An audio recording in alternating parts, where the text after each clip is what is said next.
各位群組成員，啱啱介紹咗一條問題超多嘅上海地鐵6號線啦。咁呢一條線嘅問題不遑多讓噶，都係有問題噶。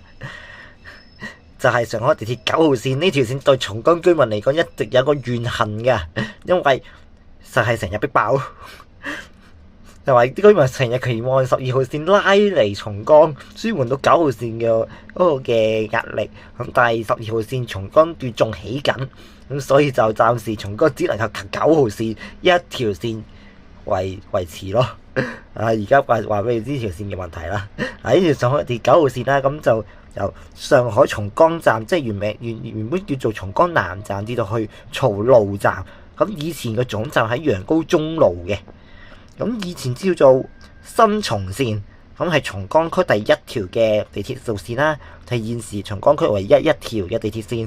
咁以前就來往松江新城前山路，咁後期就延續去楊高中路。咁3期工程就向東南延伸，向南延到去松江南站，即係而家嘅上海松江站；向東就延到去曹路站嘅。呢個真係咁，松江居民對9號線就怨聲載道啦。咁佢哋期望12號線嘅到來嘅。咁就係由於松江區嘅居住人口不斷因增加啦，咁居民對9號線嘅怨恨亦都開始增加啦。咁由於9號線要途經嘅地方太多，咁加上就另一個嘅重災區就喺曹徑河開發區啦，就為9號線再內逼啲啦，即係雪上加霜啦。咁就係第二你留意喎，9號線一期建設係由港鐵負責。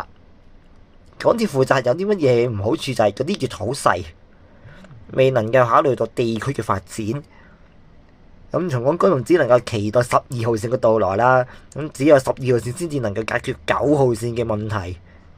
咁將會解決到嘅問題啦，但係邊個解決？就喺動徑站解決嘅啦。因為未來12號線嘅總站就會喺動徑站同9號線換乘，咁喺動徑站就可以解決到9號線嘅問題嘅。咁呢個係松江居民嚟講係一個大喜訊啦。咁但係12號線松江段仲起緊啦，幾時通車就暫時未知啊。嗱，你睇下。呢個就係上海地鐵9號線嗰個路線圖啦，都幾長下嘅。好啦，咁有幾個站都有啲特別嘅。咁第一個就係動徑站啦。咁雖然而家淨係9號線嘅其中一個中途站啦，咁未來就會成係9號線同埋12號線嘅轉車站。咁亦都係未來12號線嘅總站啦。咁呢個站就可以舒緩到9號線個壓力啦。因為12號線就喺度做總站，遲啲可以同9號線做換乘。咁遲啲松江唔再做，唔止再靠9號線，遲啲會有12號線。不過12號線仲起緊。咁另一個就係四徑站。四徑站就係呢個站係好多人嘅。咁呢個站由於人口比較集中啦，所以返工時段擁有一個比較高客量嘅，咁所以有時會採取一啲限制措施嘅。咁喺2019年上半年啦，咁呢個站喺返工嗰陣時嘅嗰個嘅客流量已經去到全上海第2噶啦。咁喺2024年啦，已經去到第1添。所以呢個站對於返工人士嚟講係超多人嘅。嗱，點解9號線咁多人呢？罪魁禍首一定係呢個曹徑河開發區。咁呢條線係呢個站就係9號線逼爆嘅元兇啊！因為呢度聚集咗18個高科技園區同埋大量知名嘅企業，咁所以搞到呢個站成日好多人，因為企業太多人喺度做嘢，所以尤其是返工放工時候，呢個站一定好多人嘅。因為啲人係因為啲人全部喺晒呢度返工嘅。咁暫時12號線可以解決9號線嘅一個車站，淨係靠只係得金海路站。係啦，咁金海路站係12號線嘅總站啦。咁係咁係9號線同12號線嘅轉車站。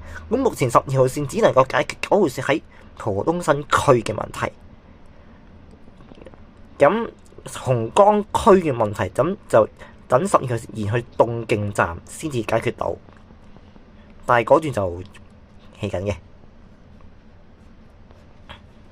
咁仲有一個站啦，就係曹路啦。咁呢個站就係9號線嘅總站。咁呢個站亦都係好多人嘅。咁因為呢個站啊有一啲大型嘅居住區啦，咁所以返工放工時間咧一定係好多人。咁2025年啦，上半年嘅工作日嗰個嘅返工時間就係成最大嗰5個站之一嚟嘅曹路站。咁同埋大量居民依9號線去市區工作啦，咁所以啲車喺總站呢度上晒就冇位噶啦，係啦，咁就加重咗個逼迫嘅情況嘅。哇！呢個總結8點啫，比6號線少啲嘢。咁第一點就係9號線一直擔當住松江區往來浦東新區嘅使命啦。咁第二點就係松江居民對9號線又愛又恨嘅。咁愛係乜嘢？因為呢條線係松江嘅生命線，亦都係松江區嘅打工線。但恨嘅地方就相當之犀利嘅，真係第一逼啦，第二就負荷唔到啊。咁同埋松江居民一直對9號線有唔少嘅怨言，咁佢哋期望12號線延伸到去松江，解決到9號線擠迫嘅問題。咁又話由於9號線一期嘅車站係由港鐵設計，所以啲月台比較細啲，咁亦都係加重咗9號線擠迫嘅情況。咁第5點就係曹競河開發區上落班時間嗰個客流量比較大，亦都為9號線呢就增加更多壓力。第6點就係曹路站作為9號線東面嘅開始啦，咁周圍就集咗好多大量人口，而且區內缺乏其他地鐵線嘅分流啦，咁所以曹路站就成為咗附近居民進入市區嘅唯一高效嘅路徑。咁第7就係話9號線由西向東穿向上海市中心。咁曹路站就朝頭早通勤喺曹路站嗰度就會好快就會爆晒噶啦。咁跟住隨後嘅車站咧就好難上車噶啦。咁同埋就係嗰點啦。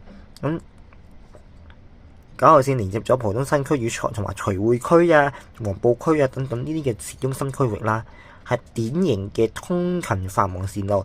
咁喺工作日啊、返工放工時間啊，個客流量比較大，導致曹路站去市區往市區方向長期係比較擠迫嘅。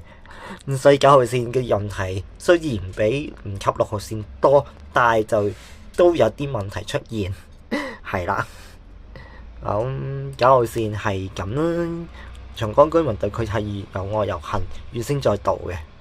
咁佢哋期望12號線嘅到來咧，咁希望12號線去拉去松江之後，能夠舒緩到嗰個9號線嗰個壓力啦。